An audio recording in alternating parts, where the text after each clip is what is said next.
Bienvenidos a Entrenarme Podcast. Les habla la doctora Gabriela Tochimani y el tema de hoy es síndrome de Zollinger-Ellison. El síndrome de Zollinger-Ellison es un grupo de síntomas que comprende enfermedad de úlcera péptica grave, enfermedad por reflujo gastroesofágico y diarrea crónica causada por un tumor secretor de gastrina en el duodeno o el páncreas, llamado gastrinoma, que provoca un aumento de la estimulación de las células secretoras de ácido del estómago.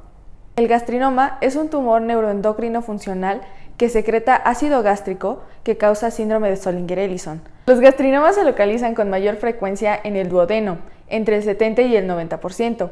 El páncreas constituye la segunda localización anatómica más frecuente y es donde se encuentran aproximadamente en un 30% de estos tumores. Más del 90% de los gastrinomas se localizan en el denominado triángulo de Pázaro o del gastrinoma, que es el área anatómica delimitada por la vía biliar, el duodeno y el páncreas. Los tumores que se encuentran hacia la izquierda de la arteria mesentérica superior son malignos con mayor frecuencia que aquellos que se encuentran dentro del triángulo del gastrinoma. Se han descrito localizaciones ectópicas y anecdóticas de los gastrinomas, incluyendo ovarios, antro gástrico, hígado, epitelio biliar, hilio esplénico, mesenterio y ventrículos cardíacos, y como parte del tumor pulmonar de células pequeñas. Hay otros tumores no neuroendocrinos que secretan gastrina, pero no en cantidades adecuadas para causar síntomas significativos. El gastrinoma, que causa el síndrome de Zollinger-Ellison, ocurre en alrededor del 80% de los casos y se informa que entre el 20% y el 25% es neoplasia endocrina múltiple tipo 1. Aproximadamente el 50% de los pacientes con neoplasia tienen Zollinger-Ellison. Por lo tanto, las neoplasias como tumores de las células de los islotes pancreáticos, hipófisis y paratiroides deben incluirse en un estudio si el síndrome de Zollinger-Ellison es altamente sospechoso. Epidemiológicamente, los gastrinomas se encuentran en cada 0.1 a 3 personas por millón. Solo el 0.1% al 1% de los pacientes con enfermedad de úlcera péptica tienen síndrome de Zollinger-Ellison. Aproximadamente del 25 a 30% de los pacientes con síndrome Zollinger-Ellison tienen neoplasia, por lo tanto los pacientes con este síndrome de neoplasia pueden causar hipersecreción de ácido gástrico por hipercalcemia. Los gastrinomas son más comunes en pacientes masculinos en un 60% y se presentan en cualquier edad, con mayor frecuencia entre los 20 y los 60 años. Sin embargo, los pacientes asociados con neoplasia endocrina múltiple tipo 1 se presentan en pacientes jóvenes alrededor de los 30 años de edad. Los tumores de la neoplasia endocrina múltiple de tipo 1 que se asocian a gastrinoma son con mayor frecuencia los paratiroideos en un 80%, con menor frecuencia los tumores de células o insulinomas en un 20% y con una frecuencia menor de 5% el glucagonoma.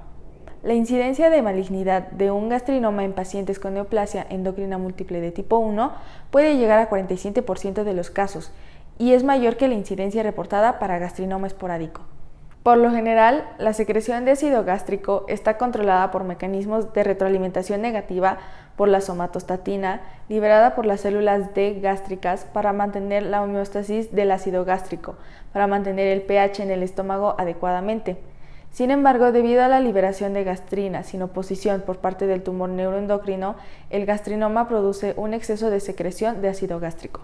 Los efectos del exceso de gastrina son aumento del grosor de la mucosa fúngica, aumento del volumen de las células parietales, presencia de pliegues gástricos prominentes y proliferación de células gástricas tipo enterocromafines. La clásica descripción de Zollinger-Ellison incluye la tríada de hipersecreción persistente de ácido gástrico, desarrollo de múltiples úlceras pépticas en localizaciones inusuales, como la segunda o la tercera porción del duodeno y el yeyuno proximal, o úlceras recurrentes y tumores pancreáticos de células no beta del páncreas. Actualmente, los síntomas de presentación del síndrome de Zollinger-Ellison incluyen diarrea en un 71 y 80%, dolor epigástrico en un 65 a 83%, reflujo gastroesofágico y sus complicaciones, tales como esofagitis de un 6 a 13%, náuseas, desnutrición y pérdida de peso. Debido a la naturaleza inespecífica de estos síntomas, el diagnóstico correcto del síndrome de Zollinger-Ellison aún en la actualidad no es precoz. Toma un promedio de 8 años desde el inicio de los síntomas hasta el diagnóstico debido al uso generalizado de inhibidores de la bomba de protones. El diagnóstico inicial más común en esta enfermedad es el de úlcera péptica idiopática, en 75% de los casos, y el de síndrome diarreico en 20%. En general, se debe sospechar un síndrome de Zollinger-Ellison en cualquier paciente que se presente con una úlcera péptica negativa para Helicobacter pylori, resistente al tratamiento y en ocasiones no habituales, o en aquellos con una enfermedad endocrina, como hiperparatiroidismo o neoplasia endocrina múltiple de tipo 1. Para realizar pruebas de laboratorio para diagnosticar síndrome Zollinger-Ellison con precisión, los pacientes deben suspender el uso de inhibidores de la bomba de protones durante al menos una semana y dejar de usar antagonistas del receptor H2 durante 48 horas. Una prueba inicial consiste en medir los niveles de gastrina sérica en ayuno. Esta prueba tiene una sensibilidad del 99% y los pacientes con gastrinoma tendrán un nivel de gastrina superior a 100 picogramos sobre mililitro. La prueba es diagnóstica si el nivel es superior a 1000 picogramos sobre mililitro.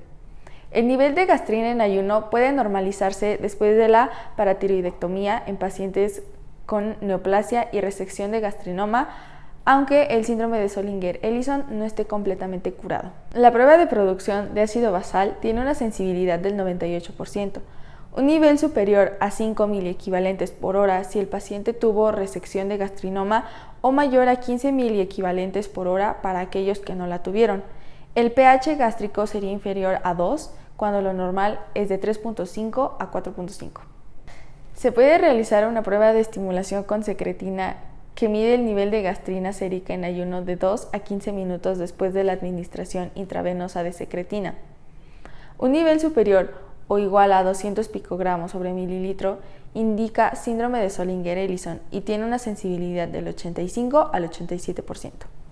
Si se sospecha de Zollinger-Ellison, se debe realizar una detección de neoplasia solicitando calcio sérico, nivel de hormona paratiroidea, prolactina y polipéptido pancreático. Se sospecha fuertemente de neoplasia si los pacientes realmente tienen hiperparatiroidismo primario y se recomienda la paratiroidectomía. Se recomiendan estudios de imagen para localizar el gastrinoma o para evaluar cualquier metástasis. Por lo general se realizan imágenes no invasivas para evaluar la extensión del tumor primario o las metástasis. La tomografía y la resonancia magnética detectan hasta 3 centímetros de masa, pero no son fiables si la masa es inferior a 3 centímetros, por lo cual la gammagrafía del receptor de somatostatina, SRS, es más sensible que los estudios de imágenes convencionales y tiene una mayor especificidad para detectar gastrinomas extrahepáticos. La gammagrafía del receptor de somatostatina también se llama octreoscan e implica el uso de octreotida, marcada con indio, que tiene una fuerte afinidad por los receptores de somatostatina tipo 2 que se expresan en las células de gastrinoma.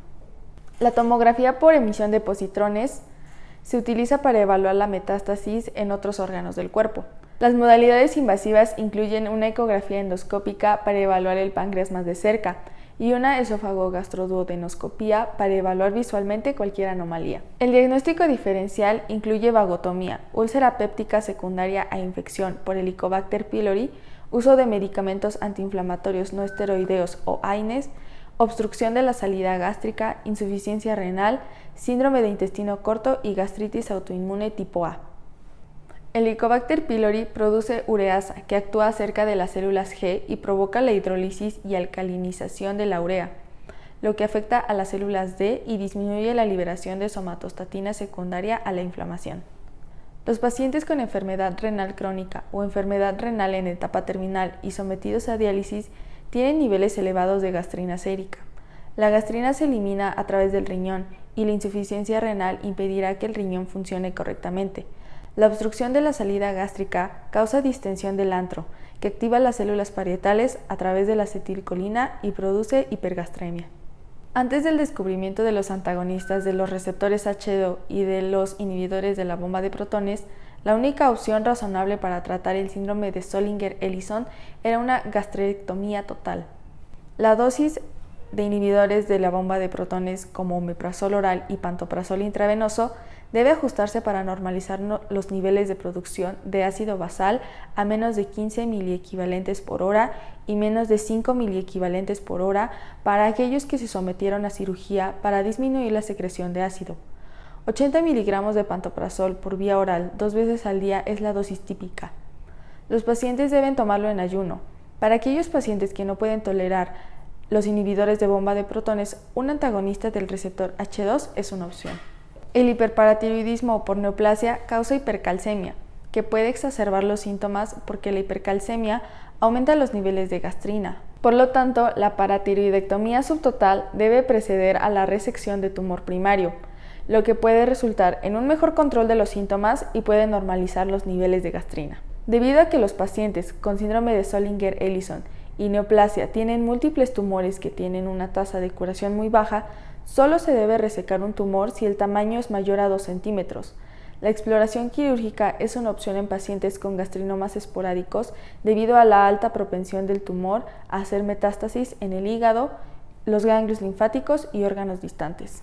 Aquellos con enfermedad avanzada necesitan rondas interprofesionales para más opciones no quirúrgicas, que incluyen quimioterapia con everolimus, sunitinib, análogos de somatostatina, interferón, quimioembolización, radioembolización y ablación por radiofrecuencia. Alrededor del 60 al 90% de los gastrinomas son malignos con metástasis en los ganglios linfáticos, el hígado o los órganos distantes. La metástasis en el hígado tiene un efecto directo sobre la supervivencia general, ya que los gastrinomas pancreáticos tienen tasas de supervivencia a largo plazo más bajas que los gastrinomas duodenales. Los pacientes con metástasis hepáticas tienen una supervivencia a los 10 años del 15% después de la cirugía, pero aquellos sin metástasis hepáticas tienen una supervivencia a los 20 años del 95%, lo que es un hallazgo significativo. Por otro lado, los gastrinomas duodenales tienen una mayor incidencia de metástasis en ganglios linfáticos que los gastrinomas pancreáticos, 70% versus 40% respectivamente. Sin embargo, la afección de los ganglios linfáticos no mostró una disminución de la supervivencia sin metástasis hepáticas. Con esto terminamos el repaso a síndrome de Zollinger-Ellison. Agradezco mucho su atención. Les habló la doctora Gabriela Tochimani para Entrenarme Podcast. Nos escuchamos en el siguiente tema.